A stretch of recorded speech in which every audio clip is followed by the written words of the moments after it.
पूरा विश्व कैंसर की दवा खोज रहा है, दवा का आविष्कार कर लिया, और हम किसमें लगे हैं? हम मस्जिद में मंदिर खोजने में लगे। तू तो गया बेटे।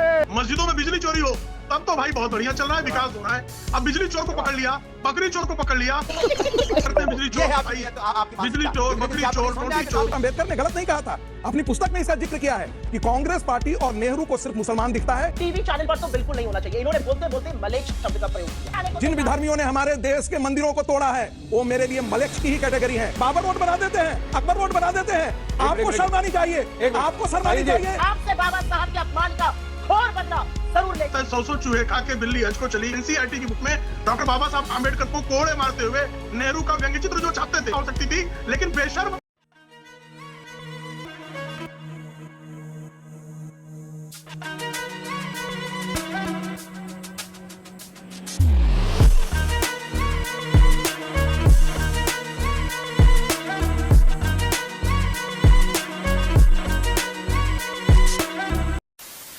नमस्कार दोस्तों, स्वागत है आप सभी का। आप देख रहे हैं खबरी शो। दोस्तों आज की डिबेट वीडियो होने वाली है बीजेपी के प्रवक्ता प्रेम शुक्ला, राजनीतिक विश्लेषक संगीत रागी और कांग्रेस की प्रवक्ता सुप्रिया श्रीनेत के बीच में। दोस्तों डिबेट में सुप्रिया श्रीनेत धमकी दे रही थी कि हम अंबेडकर साहब के अपमान का बदला हम जरूर लेंगे, लेकिन दोस्तों जब प्रेम शुक्ला और संगीत रागी ने इन्हें धोना शुरू किया तो इन्होंने अपने आप को अंबेडकर की फोटो के पीछे छिपा लिया। दोस्तों वीडियो बहुत मजेदार होने वाली है, आप सुनो अंत तक जरूर देखना। अगर आप चैनल पर पहली बार आए हैं या चैनल को अभी तक सब्सक्राइब नहीं किया है तो चैनल को सब्सक्राइब जरूर कर लेना। चलिए दोस्तों मेन डिबेट स्टार्ट करते हैं।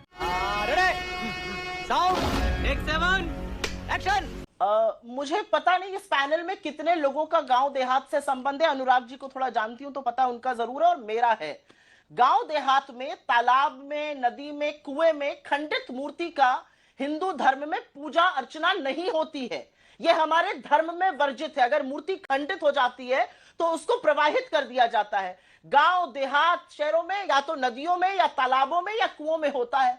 मैं आशा करती हूं कि एक नया प्रचलन सनातन संस्कृति में ऐड नहीं होगा कि हम खंडित मूर्तियों का पूजन करेंगे, क्योंकि हमारे धर्म में यह वर्जित है। हमारे देवताओं का यह अपमान है। यह पहली बात कहना चाहती हूं। जिसका गांव देहात संबंध होगा वो जानेगा कि कुओं से क्या क्या निकल सकता। प्रवाहित जल में मूर्तियों को प्रवाहित करने का आज तक मैंने सुना था। कुओं में मूर्तियों को प्रवाहित कर दिया जाता है गांव देश में। भाई मैं भी सनातन को मानने वाला हूं और स्वयं आश्रम का संचालन करता हूं, ये भी आप जानते हैं। मंदिर में पुजारियों का भी मैं देखभाल करता हूं। कहीं पर भी प्रवाहित जो जल स्रोत होता है वहां पर विधि विधान से वो भी मूर्तियों को विसर्जित करने की सनातन में विशिष्ट परंपरा है। धर्म के नाम पे राजनीति करते हैं। जैसे पहले भी यहाँ मुख्यमंत्री रहे हैं, 4 मुख्यमंत्री रहे हैं, तब तो नहीं खोज पाए। अरे भैया कुछ दिन बाद ये मत कहना कि जो नदियों में तालाबों में हम लोग मूर्ति विसर्जन करते हैं तो कह देना मंदिर यहाँ तालाब के नीचे है, नदी के नीचे, उस पर भी एक हंगामा खड़ा कर देना। लेकिन अनुराग जी सिर्फ चुनाव में तो आप निपट गए ना है, आपकी आस्था नहीं है। अगर सुनिए ना, मैं कहता रहा हूं ना, अरे अभी आने दीजिए ना चुनाव, अभी तो सत्ता ने क्या किया सबको पता है। दूसरी बात देखिए, मैं अपनी बात कहता हूं, आप टोक देते ठीक नहीं है। मैं अपनी बात कह लूं फिर आप सवाल पूछ लेते। सवाल ये कि लगातार भारतीय जनता पार्टी बुरी तरह से हारती जा रही है, पिछड़ी है, जनता ने नकारा है, क्योंकि वो मुद्दों पे चर्चा नहीं करना चाहते थे ना। तो आपने देखा किस तरह से ये कल मैंने जैसे बोला कि नदी है, यहाँ तालाब है, हम मूर्ति विसर्जन करते हैं, कल वहां पहुंच जाएंगे, बोलेंगे यहाँ पे चलो खोजते हैं, यहाँ पे मंदिर था। अबे साले, अरे भाई मंदिर हमारा, ये जो धर्म मेरे आस्था का विषय है, राजनीतिक विषय नहीं है। इसलिए आप अयोध्या में देखा प्रभु राम ने हमें आशीर्वाद क्यों दिया, क्योंकि प्रभु राम जानते हैं कि हमारे आदर्श को, आचरण को कोई अपनाता है तो कौन अपनाता है? समाजवादी लोग और इंडिया गठबंधन के लोग। ये हम 2024 में लोकसभा चुनाव में 37 सीटें समाजवादी पार्टी जीत गई। हमारे उसके बाद 3 मामले निकल गए अचानक। 2 मिनट तो दीजिए, 2 मिनट दीजिए भाई, मैं इतनी देर बाद 1 सेकंड, अच्छा धीरे धीरे आगे सबके पास भी आएंगे। 20 सेकंड दे दीजिए। आपके आरोप पर सवाल तो पूछ लेने दीजिए प्रेम शुक्ला जी से कि भाई 2024 में 27 सीटें। चलिए 20 सेकंड, अनुराग भादुरिया 20 सेकंड तो दो बोलने के लिए। 20 सेकंड, 20 सेकंड, चलिए मैंने आपसे बोला पूरे विश्व ने बोलूं, अबे जल्दी बोल।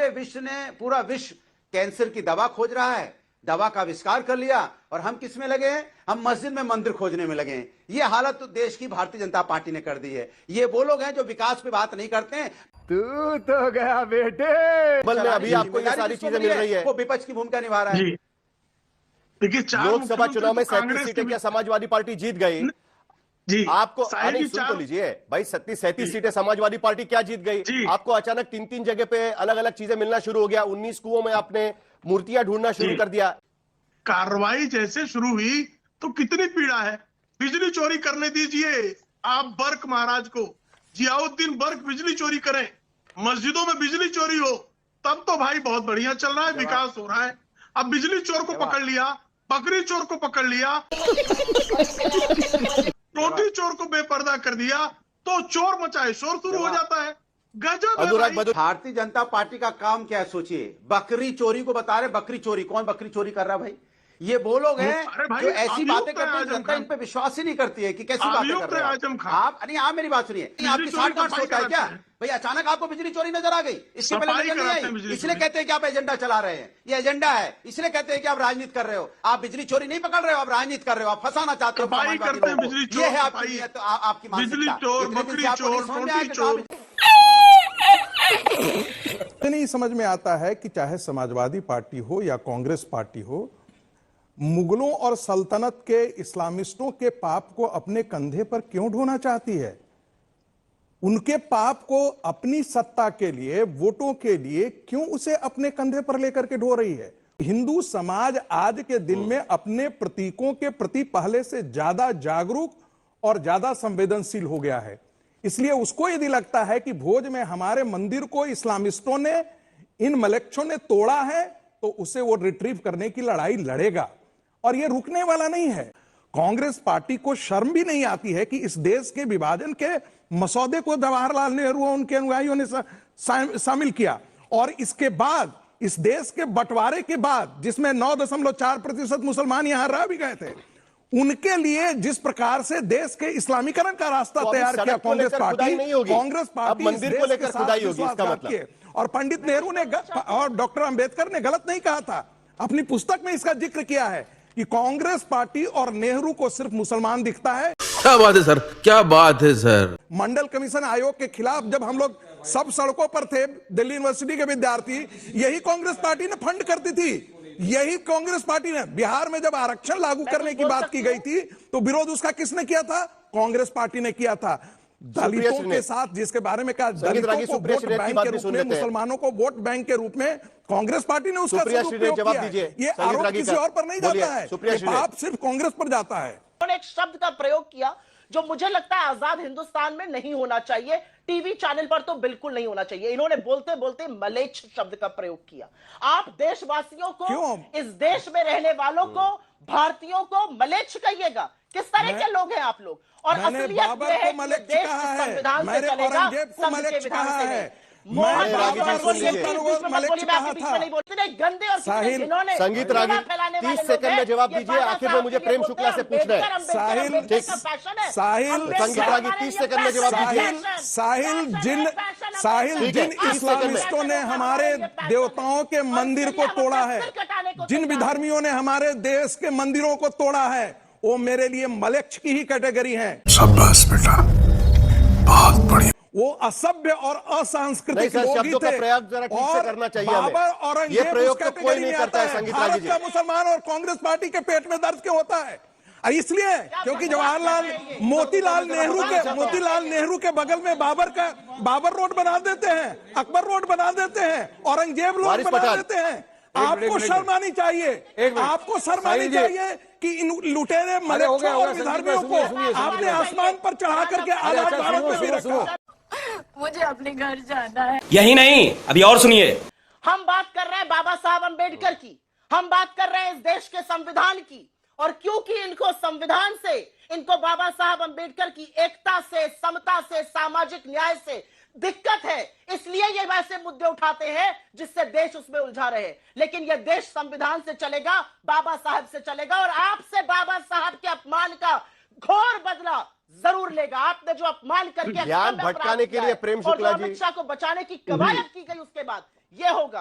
अभी बदत है भाई, अभी बदत है। आम्बेडकर का पग पग पर अपमान करने वाली कांग्रेस जब आम्बेडकर की बात करती है तो ऐसा लगता है, एक कहावत है, 100 चूहे खा के बिल्ली हज को चली। समझ गया मैं।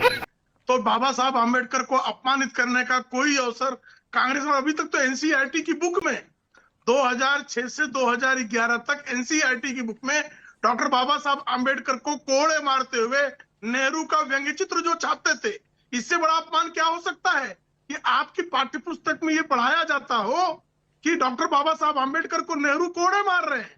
इससे अधिक अपमान करने की और प्रक्रिया क्या हो सकती थी।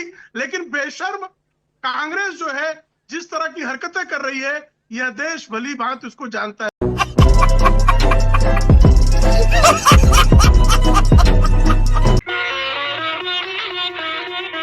भगवान कसम, क्या प्रोग्राम दिखा दिया तूने।